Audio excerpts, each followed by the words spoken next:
Esselamu Aleyküm kıymetli Rehber TV izleyicileri. Dergi Rehberi programına hoş geldiniz. Her hafta olduğu gibi bu haftada bir dergi ve dosya konusu ile sizlerle birlikteyiz. Bu haftaki dergimiz ise Nisan Nur dergisidir. Dosya konusu aldanma olan derginin bu minvalde yazılan önemli yazılarını ele alacağız inşallah. Bu haftaki konuğumuz ise Nisan Nur dergisi medya temsilcisi Hacer Yar hanımefendidir. Hocam öncelikle hoş geldiniz. Nasılsınız? Hoş bulduk. Çok teşekkür ederim. Elhamdülillah. Sizleri sormalı. Çok şükür sizi gördük, daha iyi olduk. Hocam bu ayki dergiye baktığımızda içerisinde zamane aldatıcılarına karşı bir takım reçeteler, yine zamane aldatıcıların unsurları ve ailenin gücü denge gibi birçok yazıyı barındığını görmekteyiz. Peki bizler bu aldatıcılara karşı neye ve kime karşı kendimizi muhafaza etmeliyiz? Bu soruyla Bismillah diyelim ve başlayalım inşallah. Evet. Euzubillahimineşşeytanirracim. Bismillahirrahmanirrahim.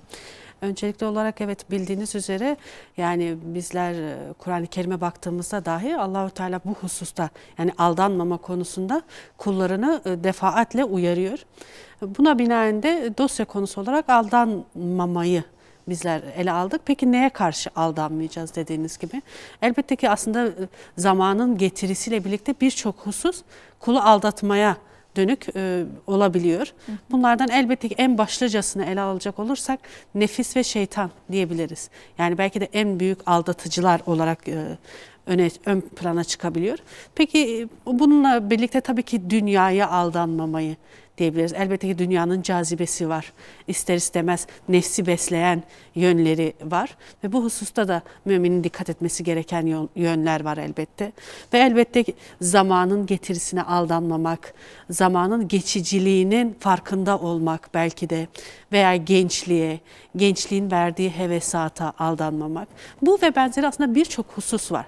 Dillendirilebilir. Elbette ki elimizdeki dergide kısıtlı minvalde bazı hususları göz önüne sermiştir. Evet. Yani elbette ki bu tek başına hani dergimiz yeterli kalmayacaktır. Hani mümin aldanmaması gereken hususları her daim gündemine getirmesi gerekiyor. Bizler birer uyarıcı olarak belli başlı başlıklar altında bu hususu ele almaya çalıştık. Evet, teşekkür ederiz. Şimdi baktığımız zaman dosya konusuna binaen Esra Gülşahin hanımefendi aldanmama reçetesi başlığında bir yazı ele almış. Peki bu reçete içerisinde neyi barındırıyor? Bizler bu reçeteyi okuduğumuzda nasıl bir yol haritası çizebiliriz? Biraz bununla ilgili konuşalım isterseniz. Evet. Evet, Esra Gülşahin hanımefendiye öncelikle çok teşekkürlerimizi iletiyoruz. Bu başlık altında öncelikli olarak şu hususu aslında başlıkta da belirttiği üzere aldanmama reçetesi olarak bilinçli olmanın gerekliliğini bizlere hatırlatmış. Elbette ki burada yani Müslüman olmanın getirisi var. Mümin her daim içinde bulunduğu şartları göz önünde bulundurarak bu hususta daha bir uyanık ve daha bir bilinçli olmak zorunda. Evet. Yani şahsiyet sahibi olmak zorunda ve doğru yolda ilerleme gayesi gütmek zorunda. Ve bu yolda da elbette ki hani adımları nasıl olacak dersek öncelikli olarak kişinin niyetinin halis olmasını. Yazarımız bizlere öncelikle bunu öğütlüyor. Niyet halis oldu mu aslında gerisinden gelen birçok şeyde daha kolay ve daha aslında yapılabilir oluyor. Yani önce bir hususu kişi kendisi kabul edip bu yolda niyet ettiği zaman gerisi çok daha kolay olur. Niyetin peşinden ne gelir dersek hedef. Hedef doğru, istikamet üzere olduğu zaman elbette ki ve sonuç olarak dersek de aslında her şeyin neticesini bazen yanılabiliyoruz, kendimizden biliyoruz. Hani sanıyoruz ki yaptıklarımızın neticesi kendi elimizle gerçekleşecek ama bu böyle olmuyor. Bir şeyin gerçekleşmesi elbette ki Allahu Teala'nın muradına bağlıdır. Ve bizim burada yapacağımız nedir dersek, burada bizim devreye giren yönümüz de Rabbimize sunacağımız dua olur. Bakın 3 adım dedik. Niyet, hedef ve dua. Bu 3 adımı doğru insan planlayıp doğru bir şekilde hareket ettiği zaman aslında neticesi bizler açısından olumsuz gibi görünse dahi Rabbimizin muradı böyleymiş diyebileceğiz. Değil mi? Evet. İşte burada aslında zamana, çevreye aldanmama ve bilinçli olma, farkında olma elbette ki burada daha bir devreye giriyor aslında bu tür hususlar. Ve yine istikamet üzere olduktan sonra bu yoldan sapmamak adına gayret göstermek. Hani elbette ki istikameti bulmak bir nebze hani Allah-u Teala'nın bizlere rehberlik etmesiyle, bizlere peygamberler göndermesiyle, bizleri doğru yola aslında iletmesiyle belki bir minvalde daha kolay olabilir. Peki o istikamet üzere sağlam kalabilmek. Ve bu yoldan sapmamak. İşte orada açıktan veya gizliden gelen tehlikeler göz önünde bulunabiliyor. Bunların farkında olmak da elbette ki müminin vazifelerinden biridir. Bunu yaparken nasıl hani hareket etmemiz gerekiyor? Bazen nefis hani bu tehlikeleri çok böyle bariz bir biçimde bizim önümüze sunmaz. Yani kulu mesela bazen bazı hakikatlerden uzak tutmak için belli metotlar geliştirir kendince. Bunlar nedir? Mesela bu oyalanma diyebiliriz. Evet. Bazen hani bir şeye niyet edersin, hedefini belirlersin fakat o yolda giderken nedense nefis sana sürekli önüne bazı hususları getirir. Seni bu yolda ne yapar? Oyalar. Evet, bazı şeyleri tatlı göstererek kişiyi hedefinden şaşırtmaya çalışır. Hem nefis öyle hem de bazen nasıl olur derken daha çok zamanın var. Hani seni bu hedeften uzaklaştırmak için ya daha çok zamanın var yaparsın gibi. Veya gençliğin dediğimiz gibi aldatıcılığına kaptırır seni veya sürekli bir erteleme yoluna girebilir. İşte bu yönden de kişi uyanık olması gerekiyor. Yani bu oyalanmalarla bu aldatıcılığa kanmaması gerekiyor. Yine şeytanın aslında kişinin imanına saldırdığı en büyük noktalardan bir diğeri nedir diyecek olursak da tefekkür kalesine saldırır diyor yazarımız. Cidden bu çok böyle hani çok ciddi bir tespittir. Kişinin tefekkür etmesini, hani Rabbini düşünmesini ve işlerin neticesinde ortaya konulan şeyin hakikatini görmesine engel olmaya çalışır. Bizler tefekkür etmezsek gerçekten hedefimize ulaşmakta başarı sağlayamayız. İşlerin çünkü hakikatini göremeyiz. Olayların hani arkasında gizlenen o sırrı göremeyiz. Bundandır ki belki de şeytanın ve nefsin bizleri en çok uzak tutmaya çalıştığı hakikat tefekkür. Ve bizler de mümin olarak aslında zihnimizde, kendi dünyamıza en fazla yerleştirmemiz gereken hakikat de bu. Tefekkür etmekten asla ve asla vazgeçmemiz. Bunu böyle günümüzde yani gün içinde yerleştirmemiz gerekiyor. Hayatımızın bir gerçeği olması gerekiyor. Nasıl ki yemek yiyorsak, nasıl ki su içiyorsak, belli başlı ihtiyaçlarımızı karşılıyorsak aslında bu da bizim nefsimizin, bizim ruhumuzun bir ihtiyacı olduğunu asla ihmal etmememiz gerekiyor. Tefekkür etmekten asla vazgeçmememiz gerekiyor. Evet. Yine öğüt alıp düşünmenin önüne geçmeye çalışır.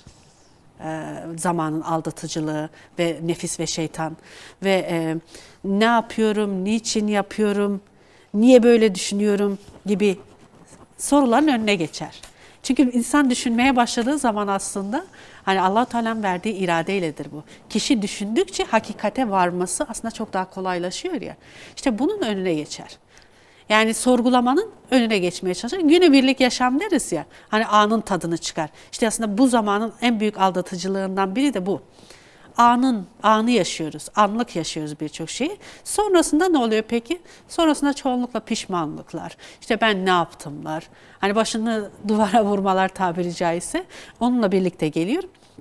Ve yine zamanımız teknoloji çağı. Belki de en fazla aldandığımız noktalardan biri de elbette ki bu teknoloji ile olan bütünleşmiş hayatımızı ciddi manada farkında değiliz.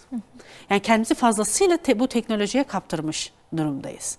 Bunun en bariz belki de bize en fazla zarara dokunan belirgin özelliği nedir? Ekran karşısında veya daha farklı işte sosyal mecralarda geçirdiğimiz fazlasıyla daha doğrusu geçirdiğimiz zaman dilimleri.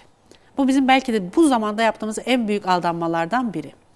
Hani bu artık günün çok büyük bir bölümünü kaplar hale gelişmiş. Çoğunlukla farkında bile değiliz. Hani eğer bir kişi bu hususta nasıl davrandığını tespit etmek isterse bir şey tutsun, saat tutsun. Ben işte diyelim ki telefonda ne kadar zaman geçirdim. Bir kronometre kuralım, sonra dönüp bakalım. Evet. Gerçekten ziyan edilmiş ve orada aldığımızı zannettiğimiz aslında bilgiler de çok da bizlerin işine yarayacak veya faydalı olacak şeyler değil. Çoğunlukla böyle zihnimizin çöplüğüne hapsettiğimiz şeylerden ibaret. Evet, oyalanma. Yine devreye aynı şey giriyor aslında. Yine oyalanmış oluyoruz. Evet. Yani elbette ki teknoloji ve bir diğer husus nedir peki zamanımızda neye en çok aldanıyoruz? Marka tutkusu. Bu da aslında çok büyük bir aldanma yöntemi. Bunun içine kıyafetler giriyor, bunun içine teknolojik dediğimiz aletler giriyor, bunun içine evimizde kullandığımız şeyler giriyor. Bunun içine araba tutkusu dediğimiz hani erkekleri düşünecek olursak bu giriyor. Eskiden bazı şeyler ihtiyaçken günümüzde nedense şeye dönüştü. Yani hani birilerine gösterişe dönüştü. Evet. Ve eğer çevrede varsa bende de olması lazım. Falanca kişide varsa bende de olması lazım. Evet, olmadığı zaman bir eksiklik hissediyor birey kendine. Aslında bu bir eksiklik değil ama öyle bir toplum haline bölüştü ki bu marka takıntısı, marka tutkunu sebebiyle aldığı ürün markalı değilse bile söylemeye çekinen insanlar var artık. Utanan insanlar var. Aslında çok kötü bir durum. Evet, Yani bunun farkında mıyız yoksa değil miyiz? Bunu bir oturup düşünmemiz gerekiyor. Evet. Ne yazık ki çoğunlukla farkında bile değiliz. Hani dediğimiz gibi aslında sürüklendiğimiz, kapitalizmin şartları arasında sürüklendiğimiz bir yaşam biçimine dönüştü hayatlarımız. Yani kişi dediğiniz gibi çoğunlukla hani marka olmayan bir şey olduğunda gizleme gereği duyuyor. Artık göstermek insanların görmesini dahi istemiyor. Bundan utanç duyuyor. Bu da ne yazık ki aslında çok acınası bir hal. Yine zaman öyle bir hale büründü ki yani normal standartlar içinde mümin hani kamil bir iman sahibi olmak için hayat sürmeyi kendine hedef haline getirmesi gerekirken biz bu hedeften gittikçe uzaklaşır oldu. Hani hangi mümin acaba ciddi manada kamil bir imana sahip olmak için gayret sarf ediyor? Yani her mümin aslında dönüp kendi nefsini sorgulaması gerekiyor burada. Bizler bu hedeften ne yazık ki çok fazlasıyla uzaklaştık. Peki biz bu hususta neler yapabiliriz? Hani belki de işin kötü tarafını öncesinde söylemek, sonrasında da hani bu bir yol haritası çizmek daha mantıklı olacaktır. İçinde bulunduğumuz durumun ahvalini aslında gözler önüne sermek adına. Dediğimiz gibi durumumuzun farkında olacağız. İçinde bulunduğumuz haleti ruhiyeyi aslında daha bir anlayacağız. Sonrasında da bir yol haritası çizmeye çalışacağız. Öncelikle bileceğiz ki aslında bizim işgal edilen en önemli hususiyetimiz insan olarak aslında farkında olmadan bir işgale maruz kalıyoruz. Bu işgal de aslında bizim zihinlerimizi ele geçirmek. Yani hedefledikleri nokta bizim zihinlerimizi ele geçirmek. Bizler bu hususta bilinçli olursak inşallah yapmamız gereken şeylerin de daha bir farkında olacağız. Peki neler yapabiliriz bu hususta dersek de öncelikli olarak dedik ya ilk başta bizim tefekkür dünyamızın önüne geçmeye çalışıyorlar. Bizler bu kalemizi savunmaya almamız gerekiyor. Tefekkür kalemizi sağlam tutmamız gerekiyor. Bunun en iyi yöntemi nedir diyecek olursak da okumaktan geçiyor. Kişi bilinçlendikçe aslında farkında olacaktır. Hani bu şeyi aslında hani yapılan araştırmalarda biz bunu görüyoruz ya. Okumakta gittikçe geriliyoruz. Artık okumayan, hani okumaya sabrı olmayan insanlara dönüştük. Çoğunlukla bir kitabın okumaya karar verdiğimizde dahi başlangıcından bir iki sayfa okunuyor veya bir iki yaprak okunuyor, sonrasında bırakıveriyoruz. Evet, okumak bir eziyetmiş gibi görülüyor artık toplumda. Yani bırakın okuma isteği, onu bir eziyet gibi maalesef görüyoruz artık. Ama aslında biz okudukça bilinçli oluyoruz ve bu sıkıntılara karşı kendimize bir yol haritası çizebiliyoruz. Kendimizi bunlardan muhafaza edebiliyoruz. Okumadığımız zaman daha çok bu tarz durumların içerisinde bulunuyoruz. Evet. İşte aslında okumaktan kasıt da okumakla birlikte gelecek olan ilimdir. Bir farkındalıktır. Ve eğer ki kişi okumakta zorlanıyorsa veya hani bu hususta bir zafiyeti varsa ikinci bir adım, ona yol haritası olacak ikinci bir adım da şudur ki dinlemeyi bilmek. Ve doğru ortamlarda bulunabilmek. Yani hani her önüne geleni dinlemek değil kastımız. İlim meclislerinde bulunabilmek. Doğru öğütler alabileceği yerlerde bulunabilmektir ki bu hususu asla ihmal etmememiz gerekiyor. Hani diyoruz ya kişi aslında bulunduğu ortamla değerlendirilir. Hani arkadaşının dini üzeredir diye bir tabir var. Evet. İşte o şey de oradan geliyor. Zihin dünyamızı besleyen şeyler de aslında bizim dinlediklerimiz, bizim içinde bulunduğumuz ortamdır. Eğer kişi okuyamıyorsa ikinci adımı elbette ki dinlemekten geçecektir. Ve sohbet halkalarının önemini de asla aslında yitirmememiz gerekiyor. Bizim ruh halimizi bürüyen şeylerdir bunlar aslında. Yine aldanmamaya karşı bir diğer silahımız nedir diyecek olursak da yapacağımız ibadetlerdir. Bizim ruh dünyamızı, bizim imanımızı en fazla güçlendiren hususiyetler elbette ki ibadetlerdir. Bu ibadetlerin de belki de mühimi, en önde gelmesi gerekeni de namaz ibadetidir. Çünkü düşünün, gün içinde hani hiçbir vakti kaçırmadan Rabbinin huzuruna varan bir kul. Bunu eğer bilinçle yapıyorsa, farkında olarak yapıyorsa zamanın aldatıcılığına kanar mı? Elbette ki kanmaması gerekiyor. Bizler namazlarımızdaki hakikati de aslında yitirdiğimizden dolayıdır ki bu kadar çevremizde aldatıcı unsurlar barındırabiliyoruz. Eğer bizler namazın hakkını verirsek, her gün 5 defa Rabbimizin huzuruna o bilinçle varırsak elbette ki bu aldatıcılara kanmayacağız. Ve yine son bir hatırlatıcı, belki de bizlere bu hususta fayda sağlayacaktır. Salih çevre ve iyi arkadaş. Yani içinde bulunduğumuz ortamı doğru kişilerden oluşturmak zorundayız ki doğru insan olmayı bilelim. Evet. Evet, yazarımızın değerlendirmesi aslında bu yönde oldu. Çok güzel bir değerlendirme olmuş gerçekten. Bizim oturup şöyle bir düşünmemiz lazım. 24 saatlik zaman diliminde biz bu zamanımızı nasıl kullanıyoruz?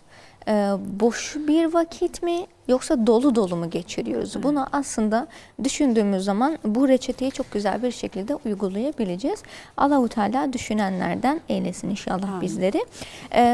Sümeyra Yılmaz hanımefendi zamane aldatıcılarına karşı bir yazı ele almış. Peki nedir bu aldatıcı unsurlar? Kendimizi neyden korumamız gerekiyor? Biraz bununla ilgili konuşalım. Aslında Sümeyra Hanım da yazısının girişinde insanı tarif ederken güzel bir benzetme yapmış.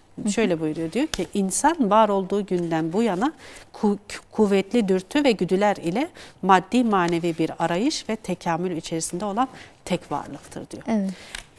İçinde bulunduğu hayatı sorgulayan, niçin var olduğunu sorgulayan bir varlıktır aslında insan. Düşünebilme yetisine sahip olan tek varlıktır. Bu yönüyle de aslında demek ki belli bir hedef doğrultusunda hareket etmesi gerekiyor. İçinde bulunduğu zamanın şartlarını doğru bir şekilde ayak uydurup o aldatıcılığa kanmaması gereken tek varlıktır elbette ki.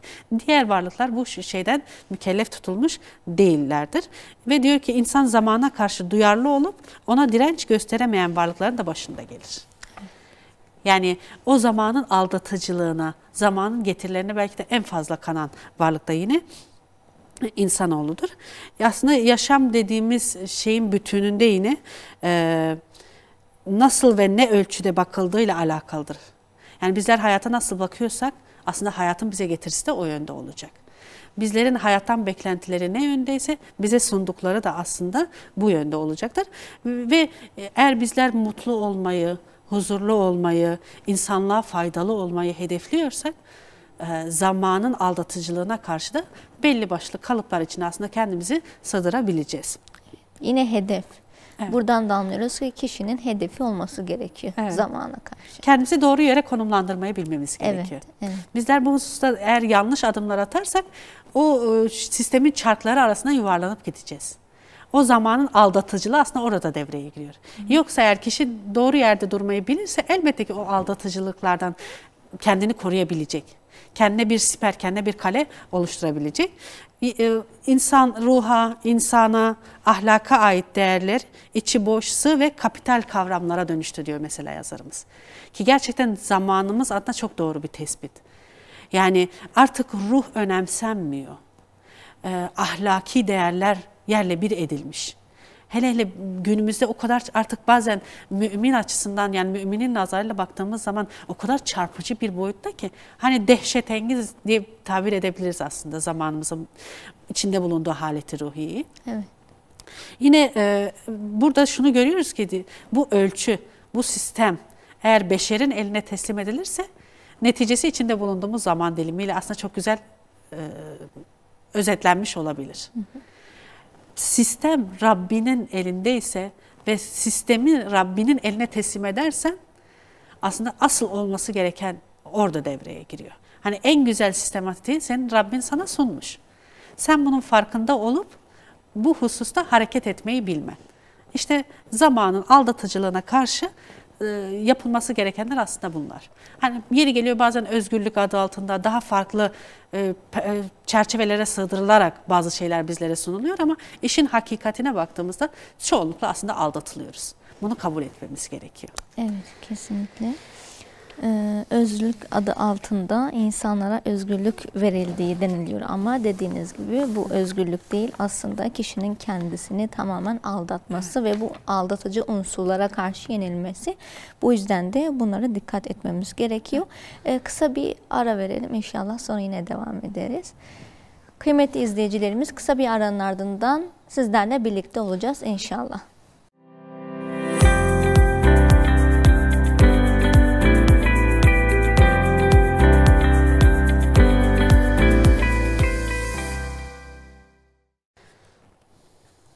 Esselamu Aleyküm kıymetli izleyiciler. Kısa bir aranın ardından tekrar sizlerle birlikteyiz. Evet hocam, kaldığımız yerden devam edelim inşallah. Suna Tutak hanımefendi, ailenin gücü denge başlığında yazısıyla bu ay okuyucusuyla buluşmuş. Bizler evlerimizde bu dengeyi nasıl sağlayabiliriz? Bunun üzerinden devam edelim inşallah. Evet, ailenin gücü denge başlığıyla ve bir ayet-i kerime girişiyle aslında yazısına yer vermeye çalışmış. Evet. Bismillah, biz her şeyi çift çift yarattık. Ayet-i kerimesi Zariyat suresinin 49. ayeti. Burada bizler şunu anlayabiliyoruz. Demek ki Allahu Teala hani varlığı bu esas üzerine var etmiş aslında. Hiçbir şey tek başına bir anlam belki de bir şey ifade etmiyor. Tek olan elbette ki vahdaniyet sahibi olan Rabbimizdir.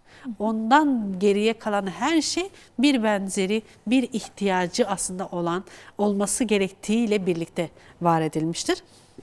Yani her şey aslında çift yaratılmıştır. Bu hususu aslında zihnimizin bir yerlerine yerleştirirsek neden aile olmanın gerekliliği bu denli önemlidir aslında daha iyi kavrayabiliriz. Yine varlık alemine döndüğümüzde mesela sağ el tek başına belki bir şey ifade etmiyor, yeri geldiği zaman bir sol ele ihtiyaç duyuyor. Bu ve bunun gibi birçok örnek var. Geçmiş tek başına var edilmemiş, gelecek ile ilişkili haline getirilmiş ve insanoğlu da aslında tek başına var edilmemiş bir eş ihtiyacı ortaya konmuştur. Yani aslında bizler yeni dünya sistemine döndüğümüzde buradaki tezatı daha iyi görebiliyoruz. Yeni dünya sisteminde de insanlara tek başına ol, özgür ol dayatması var. Evet, evliliğin bir zulüm olduğu maalesef ki gösteriliyor. Evet. İşte aslında burada fıtrata ters, fıtratla çelişen bir durum ortaya çıkmış oluyor. Ve bunu da o kadar sinsi, o kadar böyle alttan bir mesajla veriyorlar ki yeri geliyor izlediğimiz bir filmden, yeri geliyor okuduğumuz bir kitaptan. Bu hani subliminal mesajlar dediğimiz halde aslında bizlerin hayatına empoze edilmeye çalışıyor. İşte bunu nasıl yapıyorlar? Kadını özgürleştirmeye çalışarak, erkeği bağımsız daha mutlu olacağına dayatmaya çalışarak aslında bu mesajı bizlere sıklıkla vermeye çalışıyorlar. Biz de burada aslında anahtar kelimenin denge unsuru olduğunu bizler hatırlatmamız gerekiyor. Bizler o denge şeyini hani terazisini bir yerde kaçırırsak aslında hayatımız nasıl alt üst oluyor bunu göz önüne sermemiz gerekiyor. Modern dünyada yine iş hayatında mesela eril kimlik daha bir ön plana çıkarılıyor. Yani orada hani erkeklerin egemenliği veya erkekçe tavırlar sergilemenin daha bir önemli olduğu aslında bizlere dayatılıyor. Ve bunu yapan da elbette ki kapitalizm, kapitalist sistem. Yani ne kadar güç sahibiysen o kadar önemlisin gibi bir dayatma var ne yazık ki. Bu da aslında yıllar süren bir çaba ve gayretin neticesinde elde edilmiş bir şey. Dedik ya hani biraz önce çok sinsi, çok böyle planlı bir biçimde ilerliyorlar ve bunu yaparken de aslında sizi mutlu etmeyi hedefliyoruz. Siz böyle daha mutlu olacaksınız gibi bir dayatma var. İşte mümin nazarıyla bakmak gerekiyor bu tür hususlara. Bizlere ne dayatılıyor onun farkında olmak gerekiyor. Ve yine bir kadın nazarıyla bakacak olursak kadına dayatılan şeyler nelerdir günümüzde? Yani o kadar çok aslında aslından kopuk, fıtrattan kopuk bir hale büründürülüyoruz ki yine çoğunlukla farkında dahi değiliz, aldanıyoruz bu hususlara. Kadına dayatılan şeyler nelerdir? Kadının hayatına dönüp baktığımızda toplumda var olan kadınlarımızın çoğunluğu ne yazık ki bu şekilde. Artık kadın hem dışarıda hem içeride. Sürekli bir mücadele halinde olmak zorunda. Yani sürekli gayret sarf etmek zorunda, çalışmak zorunda, üretmek zorunda. Tek başına evde yaptığı şeyler ne yazık ki günümüzde değersiz görülüyor.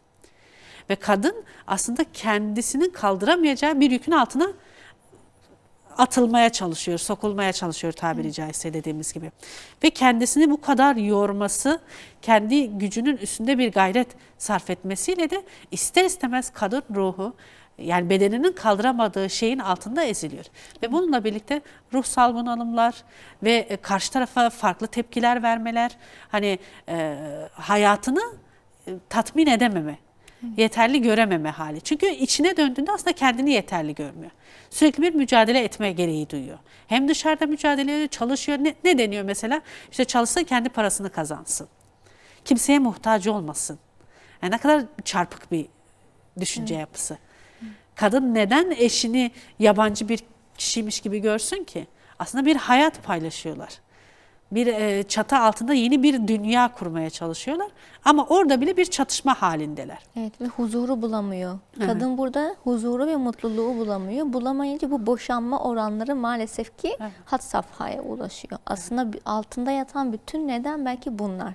Yani kadını çalışmaya zorlamaları ve o zorluğun altına sizin dediğiniz gibi atılması. Evet. Ve işte burada aslında kadın ruhen tatmin olmayınca, kadın orada mutlu olmayınca, kendi kurduğu dünyasında o hedeflediği aslında yani kendi hayatından uzak olan hedefler koyması neticesinde kadın mutlu olmuyor. Ve kadın mutlu olmayınca da ister istemez belli başlı tepkiler ortaya koymaya başlıyor. Bir aileyi düşünelim ki hem kadın çalışıyor hem erkek çalışıyor ve ortada çocuklar da var. Peki bu durumda kadının yapması gereken işte sabah kalkıp mesai saati başladığında bir şekilde hem kendi çocuklarına yetişmeye çalışıyor, bir taraftan onların ihtiyaçlarını gidermeye çalışırken bir taraftan iş dünyasını da düşünmek zorunda. Oraya da yetişmek zorunda. Ama mesela erkek aynı durumda kendini görmüyor. Hani aynı zorluğu yaşamıyor. Bu sefer geri dönüş olduğu zaman kadın hani belli bir yorgunluk, belli bir bitkinlikle geri döndüğünde belli başlı tepkiler koyuyor. İşte sen neden bana yardım etmiyorsun? Senin de aynı şeyleri yapman lazım gibi. Evet. Erkekten aynı şeyleri görmeyince de bu sefer hani farklı oklar başka yönlere dönüyor. Ya dönüp kayınvalidesini suçluyor, işte doğru bir evlat yetiştirememiş tarzında. Veya erkeği suçluyor. Erkek de belli bir suçlamanın neticesinde ne oluyor? Bu sefer bir umursamazlık doğuyor. Aman sen de dırdır yapıyorsun'a dönüyor iş. Evet. Yani sen ne zaman olsa böyle bir sorun yaşasan hemen beni suçluyorsun gibisine tepkiler vermeye başlıyor. Ve bu minvalde ezilen, sıkışan kadın elbette ki mutsuz bir hayat sürecektir. Ve mutsuz bir hayat süren aslında kadın mutsuz bir aile oluşturacaktır. Evet. Hani deriz ya, bir evde kadın mutluysa herkes mutludur. Mutlu. Kadın mutsuzsa evdeki herkes mutsuzdur. Kadın eğitimli ise aile de aslında belli düzeyde eğitilecektir. Evet. Kadın bilinçli ise aile de bilinçli olacaktır. Çünkü aslında idare eden, evin içini düzenleyen elbette ki kadındır. Evet. Bizler eğer rolleri değiştirmeye çalışırsak fıtratın dengesiyle oynamış oluruz. Yani belli bir şeyden sonra işte erkekçe davranmaya çalışan kadınlar, hani hal ve hareketlerinde dahi bunu hissettirir olmuşlar. Veya tam zıttı oluyor. İşte belli bir baskıyla, sürekli bir dayatmayla erkeğe bu dayatılıyor ve kadınsal, feminen şeyler ortaya koyan erkekler günümüzde türedi ne yazık ki. İşte fıtratın dengesiyle oynamak bu. Bizler aileyi düşünmeden hareket ettiğimizde aslında netice böyle oluyor. Ve dediğimiz gibi yine erkek suçlandığı zaman işte ona hitap edilen belli başlı kalıplaşmış sözler duyuyoruz artık etrafımızda. Bunlardan biri nedir? Her şey erkekler yüzünden böyle oldu. Erkekler çok düşüncesiz. Hani kadınları hiç düşünmüyorlar. Bu aslında bu tepkilerin neticesinde belli akımlar ortaya çıkmıştır belki de. Bizler eğer dengeyi korursak aslında kadın vazifelerinin farkında olursa, önceliklerinin daha doğrusu farkında olursa, erkek de kendi önceliklerinin farkında olursa yine orada denge unsuru ortaya konmuş olur. Burada aslında ortada bir sorun da kalmamış olacaktır. Yine aslında bunun altyapısında yatan işte kadının fıtratında ortaya çıkan bozuklukların altyapısında yatan belli başlı nedenler vardır diyor yazarımız. Bunlara örnekler veriyor. Mesela diyor ki diyor çocukluk çağında olsun, gençlik çağında olsun belli başlı sorunlar yaşayan kişiler hayatlarının devamında da aslında bunu aksettirebilirler. Veya daha anne karnındayken, çoğunlukla bu da yapılıyor mesela. Eğer erkek çocuk isteniyorsa, doğan çocuk kız çocuğuysa bu daha anne karnındayken aslında ona dayatılmış bir şey oluyor. Yani bu aslında bilinç altyapısına yerleşmiş bir hakikate dönüşüyor. Yani o kişi daha hayatının ilk evrelerinden itibaren şöyle bir düşünce yerleşiyor zihnine. Erkek olsaydım daha değerli olurdum. Veya işte tam tersi de olabilir. Kız isteniyorsa erkek doğarsa da aynı şey olur. Bu sefer hayatının ileriki dönemlerinde ya erkeksi davranmaya çalışan bir kadın ya da daha böyle hani kadınsal hal ve hareketler içinde bulunan bir erkek. Hani yaptığımız birçok şeyin aslında diyoruz ya farkında değiliz. Yaptığımız hataların farkında değiliz ve aldanıyoruz. İşte aslında her şey bir denge içinde. Bizler o denge terazisini muhakkak korursak doğru bireyler, doğru fertler yetiştirmiş olacağız. Evet. Yine dediğimiz gibi bilinçaltımıza yüklenilen belli başlı mesajlar var. Erkek gibi kadın, süper kadın, her şeye yetişiyor, her şeyi yapabiliyor algısı. O algı aslında kadını bir şeylere zorluyor. Yapman gerekiyor, yapabilirsin algısı yüklüyor ki muhteşem bu da bir kişilik gibi gösteriliyor ama kadını tamamen mutsuz eden, kadını kendi benliğinden uzaklaştıran bir durum maalesef ki bu. Evet. Ama toplumumuz bu şekilde düşünmektense aslında bunun ne kadar da iyi olduğunu herkese empoze etmeye çalışan bir grup var toplumumuzda. Yine işte mesela günümüzde şöyle bir algı var. Birinin bakımından sorumlu olmak, onun işte güvenliğinden sorumlu olmaktan daha değersiz görülüyor. Hani sanki işte o güce sahip olduğun zaman daha değerliymişsin gibi bir algı oluşturulmaya çalışıyor. Veya birine karşı sabır göstermek, öyle tuttuğunu koparan, her şeyi yapabilenden daha değersizmiş gibi algılanıyor aslında insanlar tarafından. Veya mesela yine bir örnek verecek olursak bir kadın düşünelim ki bebeği dünyaya gelecek diye kendi kariyerinden vazgeçiyor. O kişi çoğunlukla toplumdan nasıl tepki alıyor? Aa sen işte işini feda ettin, değer miydi falan filan gibi tabirler. Biraz işte daha şöyle yapsaydın, biraz daha sabretseydin, işte hamileyken de çalışırdın, bir şey olmaz. İşte çocuk doğsun 6 ay zaten iznin var. 6 aydan sonra çalışmaya başlayabilirsin, bunu yapabilirsin algısı. Orada hiç düşünülmüyor mesela. O çocuk 6 aylık bir bebek, annesiz nasıl hayatını devam ettirecek? Veya bu şekilde yetişen bir birey ne kadar sağlıklı bir birey olacak? İşte kişi vazgeçmediği zaman, bu dayatmalar karşısında boyun eğdiği zaman ne oluyor? Toplum tarafından değerli addediliyor. Ama eğer vazgeçerse işte yok ya o yapamadı. Sanki değersizmiş gibi. Yani önem sıralamamızı o kadar birbirine kattık ki farkında bile değiliz çoğunlukla. Ne? Belli bir hedef var. İşte o kariyer basamaklarını tırmanmak. Peki annelik kariyeri ne olacak? Peki aile kariyeri ne olacak? Dönüp bunlara bakıyor muyuz? Bunları değerlendiriyor muyuz? Aslında burada da sorun yaşandığı zaman yine kadın suçlanıyor değil mi? Evet, işte hani aile içinde bir problem oldu. Yani belli başlı aslında şeylerin birikmesiyle bu tür şeyler gerçekleşiyor elbette ki. Bunun neticesinde de yine suçlanan taraf kadın oluyor. Demek ki ne oluyor? Toplumun verdiği tepkidir bu. Demek ki kocasını elinde tutamadı. Her türlü suçlanan kadın oluyor. Ne yazık ki. İşte bunun aslında farkında olan kadın doğru hareket etmeyi bilecektir. Evet. Bu tür aldatıcılığa kanmadığı müddetçe ve mümin nazarıyla bakmayı aslında bildiği müddetçe de aslında işin hakikatinin farkında olacaklardır ki Allah Teala Bakara suresinde yine ayet-i kerimede bunu söylüyor. Mesela diyor ki onlar sizin için bir örtüdür, siz de onlar için bir örtüsünüz. Hani bu tabir ne kadar güzel ve ne kadar farklı geliyor değil mi? Yani kadın için de erkek için de birer örtü tabiri. Yeri gelecek bazen kötü yanlarımızı da örteceğiz. Hani bilinmemesi gereken yönlerimizi de belki örteceğiz. Hata ve Kusurlarımızı da örteceğiz. Birbirimize perde olacağız. O zaman doğru bir aile olmayı aslında başarabileceğiz belki de. Perde olmayı başarabildiğimiz an güçlü, dengeli bir aile kurmayı öğreneceğiz. Aslen aslında kadının rolüne baktığımızda, İslam'ın kadına verdiği role, aslında Allah-u Teala'nın fıtratına yerleştirdiği role baktığımızda kadın çok güçlü. Hem de belki de o şeyi düşündüğümüzde, aslanı düşündüğümüzde bir yönüyle, hani ruhsal belki bir yönüyle erkekten çok daha güçlü. Evet. Çünkü düşündüğümüzde mesela bir kadın 24 saat boyunca bir çocuğa bakabilir. Hem de bu çocuk hangi sorunu ve problemi çıkarsa çıkarsın. Veya hasta bir çocuk düşünün. Yani 24 saatlik bir ezaya sabredebiliyor kadın. Evet. Ve bunu yaparken de bir öf dahi demiyor. Hatta bunu böyle merhametle, şefkatle ortaya koyabilir. Peki aynı hali bir erkek gösterebilir mi? O sabrı ortaya koyabilir mi? Ne yazık ki onun fıtratında bu yok. Erkeğin vazifesi o değil çünkü. Evet. Ama kadın, işte bu yönden baktığımız zaman evet, kadın çok güçlü. Aslında baktığımız zaman hiçbir meslek annelik kadar kutsal değil.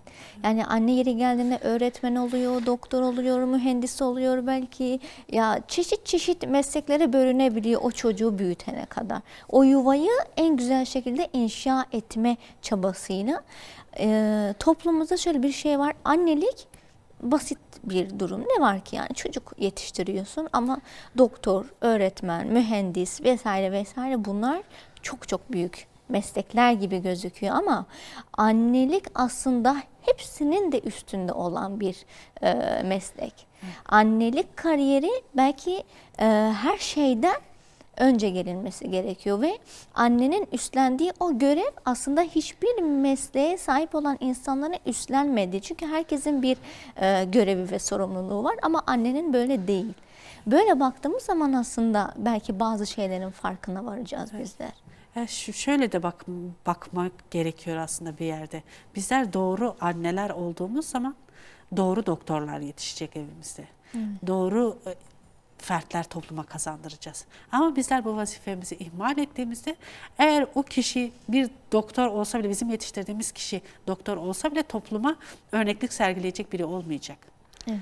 Yani bu nazarla baktığımızda aslında her şey düzelecek ve yine kadın erkeğin sınırlarını ihmal etmemeyi kendine hedef kabul etmesi lazım. Mesela bunun örneği nedir? Yani elektrik faturasının derdine biz düşmeyeceğiz. Çünkü bu bizim vazifemiz değil.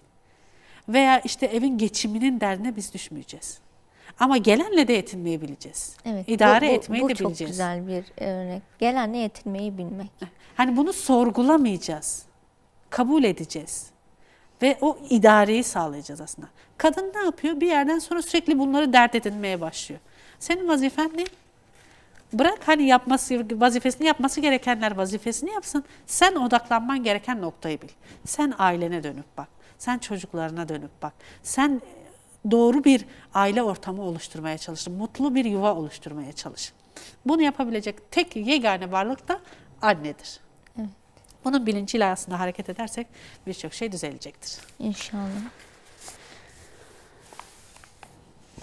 Evet, biraz daha edebiyat yazılarına değinecek olursak bu yazılar hakkında ne söylemek istersiniz? Evet, yazarlarımızın çok güzel kaleme aldığı yazılarımız var. Evet, Ümmü Gülsüm Turan hanımefendinin şöyle gösterebiliriz aslında. Sebebi Var adı altında bir şiiri var. Yine çok güzel. Okuyucularımıza tavsiye ederiz. Yine Esra Türk hanımefendinin kaleme aldığı bir yazı vardı. Onu bulabilirsek. Evet. Akiletün Nisa, Hazreti Zeynep binti Fatıma'yı anlatmış. Burada da aslında bu yazıdan da kendimize çok çıkarımlarda bulunabiliriz. Gerçekten hani örneklik sergilemiş bir hayat. Hazreti Zeynep'in hayatı. Hem çok böyle nasıl desek çok büyük örneklikler sergilemiş. Bir arka plana baktığımızda da çok iyi bir kişilik ortaya koymuş. Hani bunu yaparken yanlış adımlarda bulunmamış. Her daim doğru minvalde hareket etmiş ve bizlere örnek olacak bir şahsiyettir diyebiliriz. Yine Şükran Eslem Dağ hanımefendinin şiiri de aslında edebiyat yazılarına bir örnek olarak sunulmuş dergimizde. Teşekkür ederiz. Şimdi psikolog Sümeyye Özbay hanımefendi sosyal yalnızlığımız başlığında bir yazı ele almış. Peki baktığımız zaman evet gerçekten şu an toplumumuz bu sosyal yalnızlık çerçevesinde kıvranıp duruyor. Bizler sosyal yalnızlıktan kendimizi nasıl koruyabiliriz? Biraz bununla ilgili konuşalım isterseniz. Evet. Aslında kalabalıklar içinde yalnızız, değil mi? Evet. Yani çevremizde çok fazla insan var ama sürekli kendimizi yalnız hissediyoruz. Burada aslında asıl önemli olması gereken hayatımızda öncelik kazandırmamız gereken kişileri ve şeyleri aslında bizlere anlatmaya çalışmış Sümeyye Hanım. Hiç şüphesiz diyor insanların evlenmedeki amacı iyi bir eş ile huzurlu bir yuva kurmak. Herkes bu minvalde düşünüyor. Yani asıl hedefi bu. Herkes mutlu olmayı istiyor, huzurlu olmayı istiyor. Hiç kimse hani mutsuz bir hayatın içinde debelenmeyi aslında istemiyor. İşte evlilikte de diyor eşler arası bağlar güçlü ve aile ortamı huzurlu ise diğer imtihanların ağırlığı kaldırılabilecek bir hale dönüşüyor. Yani eğer kişi ruhen tatmin olmuşsa, mutluysa, huzurluysa geride kalan hiçbir problem aslında o yapıyı yerle bir edemez, yıkamaz. İşte aslında bizler bu şeyi koruyamadığımız için günümüzdeki bu boşanma oranları bu kadar fazla. Bizler daha kaleyi inşa edemediğinden çevreden gelen saldırılara maruz kalıyoruz. Kale doğru bir şekilde inşa edilirse savunma yapısı da aslında kendi içinde o dinamikleri de daha güçlü olacaktır. İşte evlilik diyor bir çiçek gibi. Hani o nazarla bakıldığında bir çiçek gibi güzel olabilmeli. Bir çiçek gibi bakımlı olabilmeli. Bir çiçek dokusunda aslında olabilmeli. Bunun önüne de aslında bizler geçebiliriz. Nasıl ki bir çiçeğin bakımında bir emek harcanması gerekiyor. Aynı şekilde bir aile oluşturmakta da bir emek sarf edilmesi gerekiyor. Ve bu emek, bu besleyici unsurlar nelerdir dersek, yani aile hayatımıza belli başlı şeyleri yerleştirmemiz gerekiyor. Doğamız gereği bazı şeylere ihtiyacımız var. Mesela nedir? İşte çoğunlukla işte aile yapısı öğütlendiğinde işte birbirine saygı, sevgi göstermenin gerekliliği falan bahsedilir.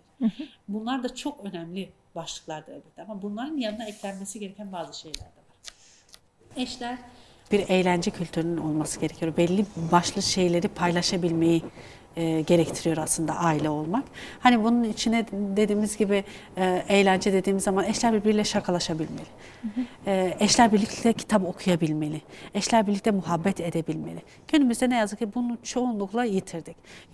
Şöyle bir iletişim biçimine dönüştü aramızda. Bilgi aktarımı. Eşler arasında sadece bir bilgi aktarımı var. Bilmesi gereken şeyler söyleniyor. Geri kalan işte muhabbet etme, bir şeyleri paylaşma, hani ruh dünyamızdakini aslında birbirimize aktarma ne yazık ki toplumumuzda yitirilmeye yüz tutmuş bir değer haline dönüştü. Evet, ama dönüp aslında bizler Allah Resulü'nün hayatına baktığımızda da bunun izlerini görebiliyoruz. Hani Allah Resulü de eşleriyle şakalaşmayı biliyordu. Muhabbet etmeyi biliyordu. Birlikte zaman geçirmeyi biliyordu.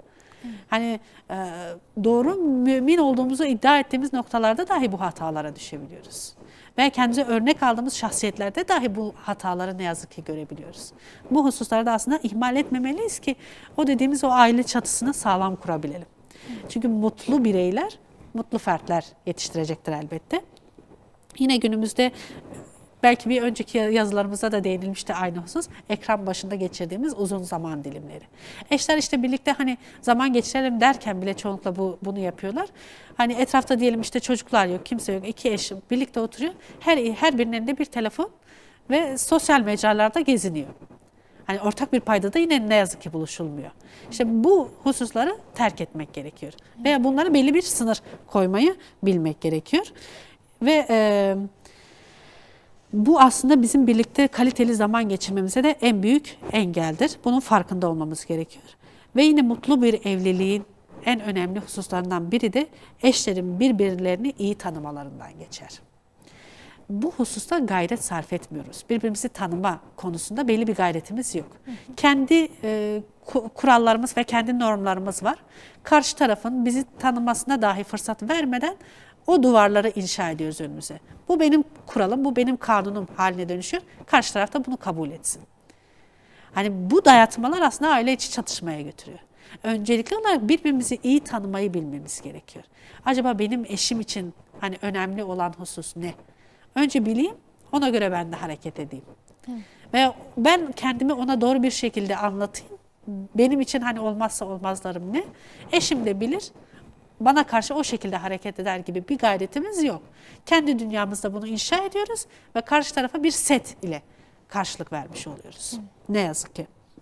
Yine Allah Resulü'nün şu hadisi aslında bizlere belki de yol gösterici olacak.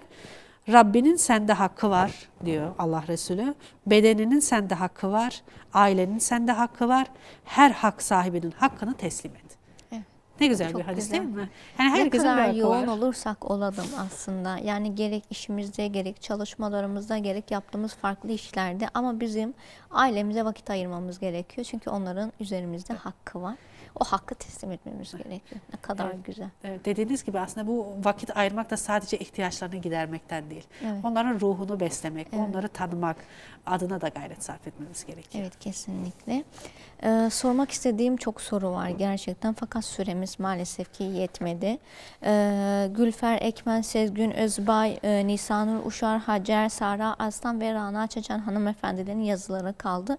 Hepsine çokça teşekkür ediyorum. Verdiği güzel bilgilerden, yazdıkları yazılardan ötürü size de çok teşekkür ederim. Bu güzel bilgilerinizden, bu güzel değerlendirmelerinizden dolayı. Son olarak bir Nur Çocuk ekine de bakalım. Bu ay miniklerimiz için neler hazırlanmış, ne var içerisinde? Evet, aslında şöyle Nur Çocuk ekimiz.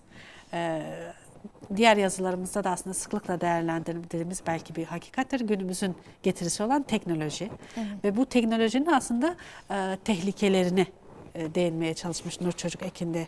Bu sefer siber zorbalığa karşı çocukların yapabileceklerini böyle hikaye dilinde bir anlatımla, onların anlayabileceği düzeyde bir anlatımla aslında yazılarımızda içeriğine sığdırılmaya çalışmış. Yine Merve Demir Hanım'ın yazısı bu hususta ele alınmış. Onunla birlikte yine her zamanki gibi bulmacalarımız, çocukların ilgisini çekecek, iki resim arasındaki farkı bulmaca, İngilizce konusunda onları geliştirecek bulmacalar ve yine Mine Turhan hanımefendinin de gezegen tanımlamalarından Mars gezegenini bu sefer ele almışlar. Ve yine bize okuyucularımızın ulaştırdığı miniklerimizin fotoğrafları, mandala sayfamız. Evet. Yani dolu bir dergimiz elimizde. Miniklerimiz için hazırlanmış. Onlar adına da teşekkür ederiz sizlere. Allah razı olsun. Çok sağ olun. İnşallah başka bir programda tekrar görüşürüz diyelim. Evet, kıymetli izleyicilerimiz, programın sonuna geldik. Başka bir dergi rehberi programında görüşmek dileğiyle. Allah'a emanet olun. Esselamu Aleyküm ve Rahmetullahi ve Berekatühü.